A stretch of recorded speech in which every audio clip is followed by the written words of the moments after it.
In this video, I'm going to show you how you can easily enable cookies on your iPhone. Be sure to watch the video to the very end so you don't make any mistakes, and of course do not forget to like this video and subscribe to my channel.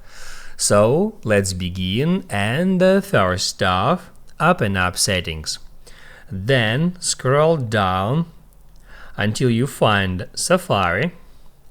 And then scroll down again until you find Block All Cookies. As you can see, this setting is turned on. Now that means that all the cookies is blocked in any web browser now. So if you want to unblock cookies for any website, just make sure that this option turned off. Now you can write down in the comments below if you have any questions about that tutorial, and also I recommend you to check out my iPhone and Safari tutorials playlists, which you can easily find in the description.